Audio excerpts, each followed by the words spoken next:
This is a matter we take incredibly seriously. I'd like to announce that Secretary Blinken will be traveling to Israel in the coming days to engage our Israeli partners directly about the situation on the ground and how we can continue to best support them in their fight against the terrorists who launched these horrific attacks. Our expectation is that we will leave tomorrow and arrive in Israel on Thursday. There are, the last number I had before coming out here was that there are 20 Americans who remain unaccounted for. We don't have definitive information, but we do believe it's likely that there may be hostages who are U.S. citizens who are held in Gaza. I would like to begin by reiterating our condolences to the families of those who were killed by Hamas terrorist attacks against Israel, including the 14 American citizens who we know have died. The department is actively engaging with the families of those U.S. citizens. None of us can imagine the grief that they are feeling today, and we are doing everything we can in our power to offer them all appropriate consular assistance. I also want to talk about Secretary Blinken's efforts over the past 4 days since Hamas launched its initial terrorist attacks against Israel, which have been focused on 3 key priorities. First and foremost, the Secretary has been engaged with our Israeli partners to ensure that Israel has everything that it needs to defend itself. Both President Biden and Secretary Blinken have made clear that we stand ready to offer all appropriate means of support to the government and people of Israel.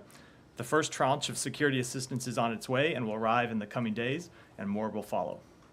Second, the Secretary has been working the phones with his foreign counterparts to ensure that anyone who has lines of communication with parties hostile to Israel should use those channels to say that now is not the time to take advantage of this situation. The President has made that point clearly and forcefully, and is one that Secretary Blinken has reiterated in his calls with leaders in the region. Third, the Secretary has been intensely focused on securing the release of all hostages held in Gaza. There are a number of countries who have the ability to deliver messages to Hamas, and we have made clear to those countries that they should urge Hamas to release all hostages immediately. This is a matter we take incredibly seriously.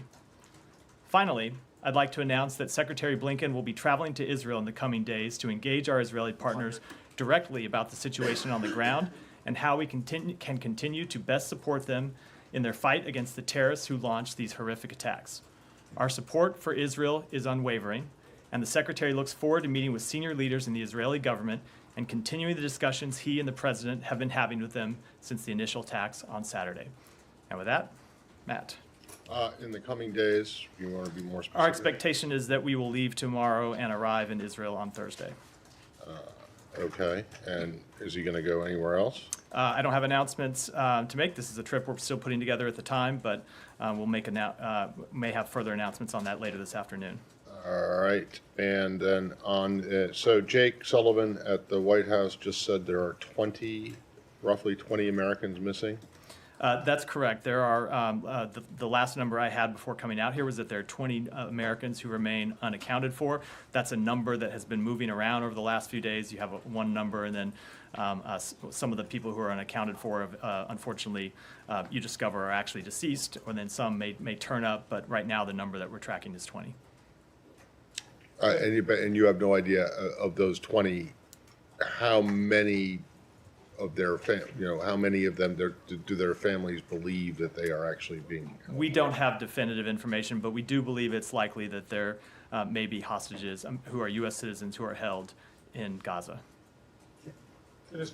Go ahead. We'll start and then go I'll over. just be brief, but can you just explain a little bit more what the Secretary's message will be? You said he wants to confer with people, but will it be a message of solidarity? Will he discuss in depth the conflict and the maneuvers the actions that Israel is taking now? It will be a message of solidarity and support. He, of course, wants to hear from the leaders of Israel, hear from them directly about the situation they're facing, hear from them directly about what they need and how we can best support them, and then to send a message to the government of Israel and the people of Israel that we are there to support them as they fight against these brutal terrorist attacks, and to talk about what additional assistance we can provide them.